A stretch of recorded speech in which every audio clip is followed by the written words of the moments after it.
301장 찬양하겠습니다.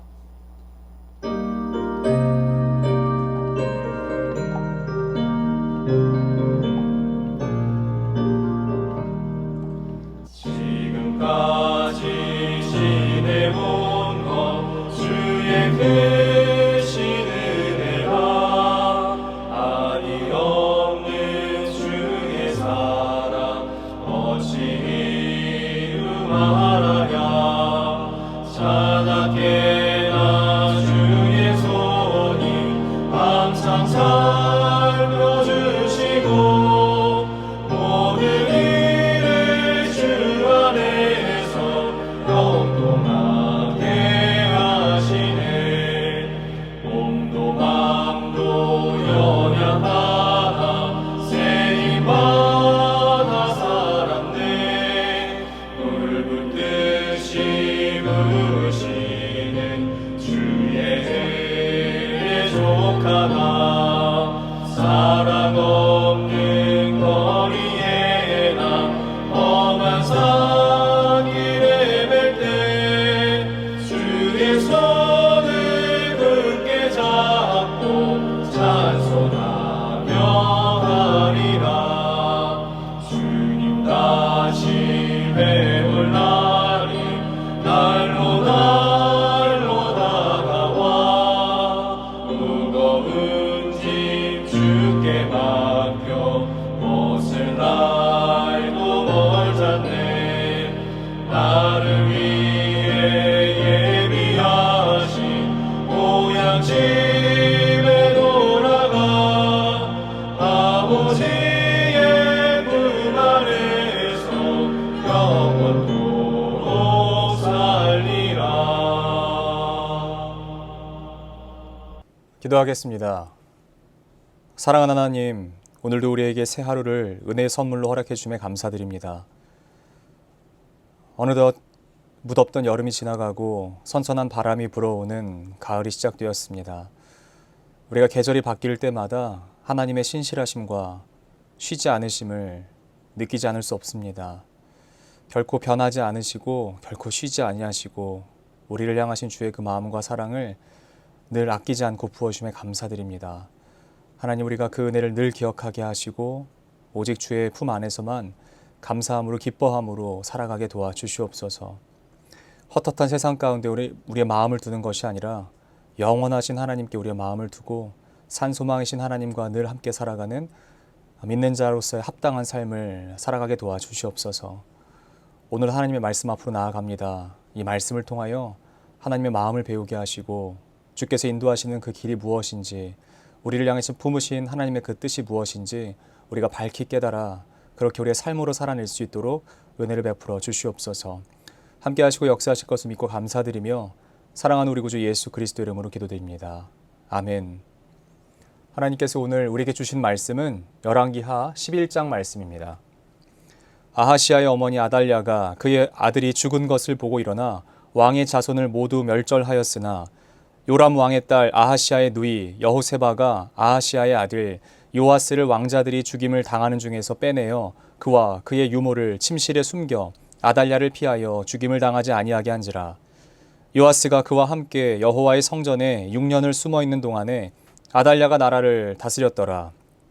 7째 해에 여호야다가 사람을 보내 가릿 사람의 백부장들과 호위병의 백부장들을 불러 데리고 여호와의 성전으로 들어가서 그들과 언약을 맺고 그들에게 여호와의 성전에서 맹세하게 한 후에 왕자를 그들에게 보이고 명령하여 이르되 너희가 행할 것이 이러하니 안식일에 들어온 너희 중 3분의 1은 왕궁을 주의하여 지키고 3분의 1은 수루 문에 있고 3분의 1은 호위대 뒤에 있는 문에 있어서 이와 같이 왕궁을 주의하여 지키고 안식일에 나가는 너희 중 2대는 여호와의 성전을 주의하여 지켜 왕을 호위하되 너희는 각각 손에 무기를 잡고 왕을 호위하며 너희 대열을 침범하는 모든 자는 죽이고 왕이 출입할 때에 시위할지니라 하니 백부장들이 이에 제사장 여호야다의 모든 명령대로 행하여 각기 관할하는 바 안식일에 들어오는 자와 안식일에 나가는 자를 거느리고 제사장 여호야다에게 나아오매 제사장이 여호와의 성전에 있는 다윗 왕의 창과 방패를 백부장들에게 주니 호위병이 각각 손에 무기를 잡고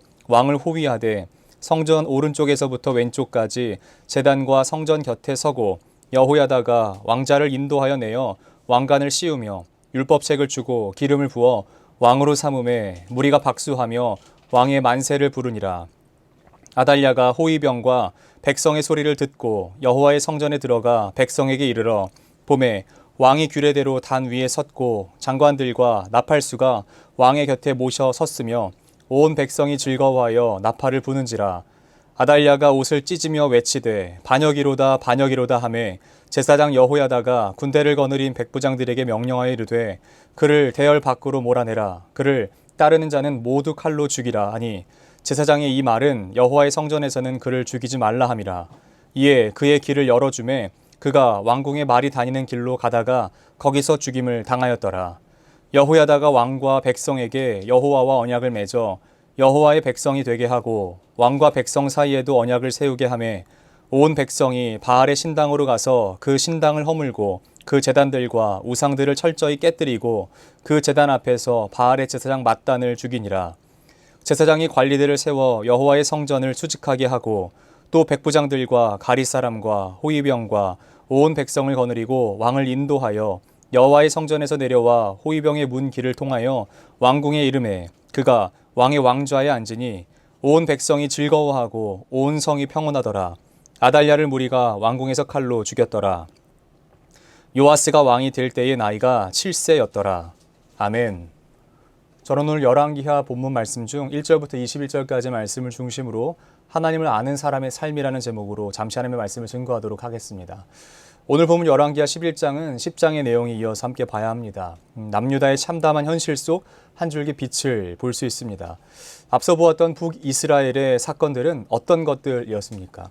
예후의 반란으로 인해 당시 왕조였던 아합 왕조에 선 반란 그 자체였을 수 있지만 하나님의 사람들, 선지자의 선언대로 남유다의 관점에서 본다면 북이스라엘의 정화 작업이었을지도 모르겠습니다.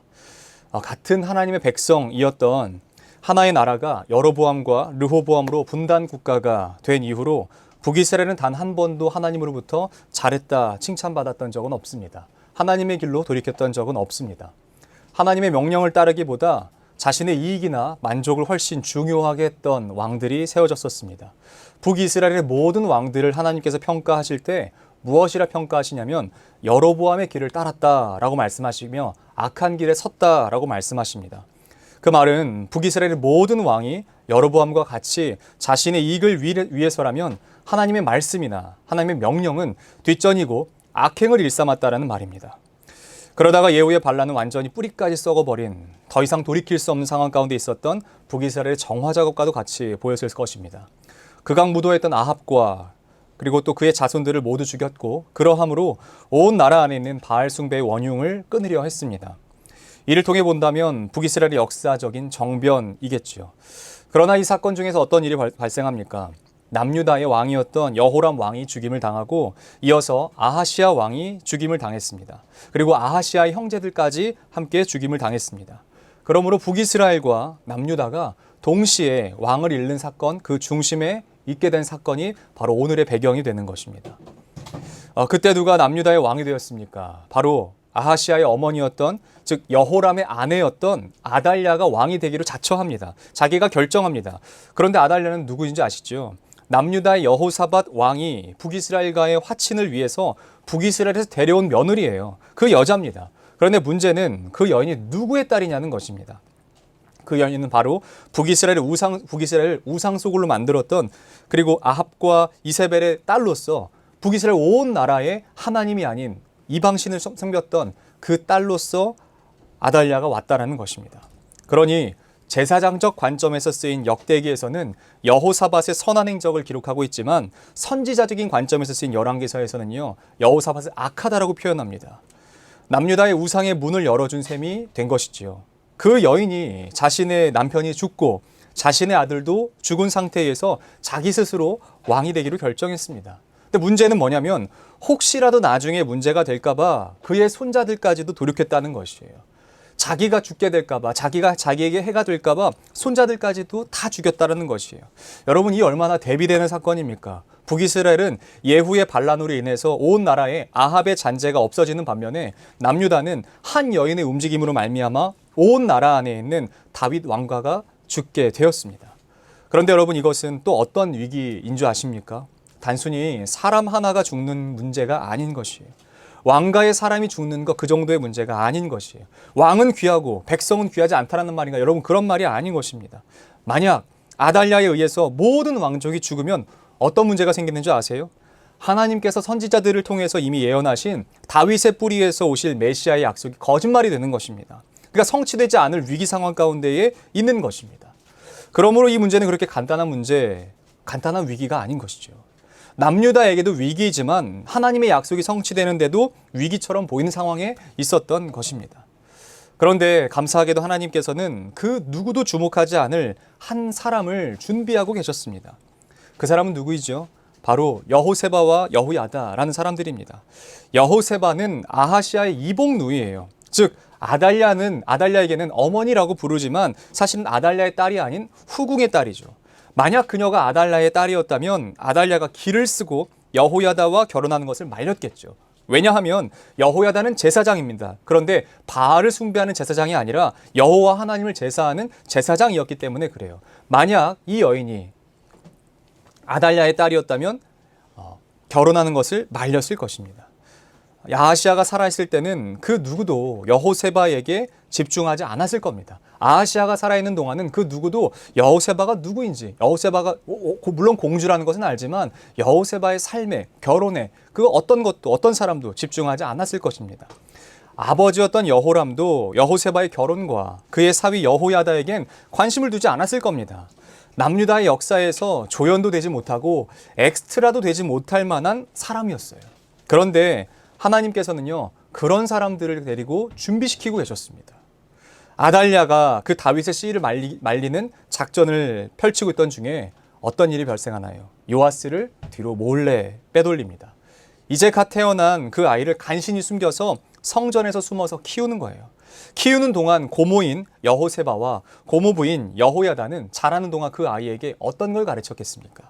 그 아이가 누구인지, 그 아이가 누구의 자손인지, 또한 그가 무엇을 해야 되고 그 나라에 어떤 일들을 그가 감당해야 되는지 그 일들을 말해주지 않았겠습니까?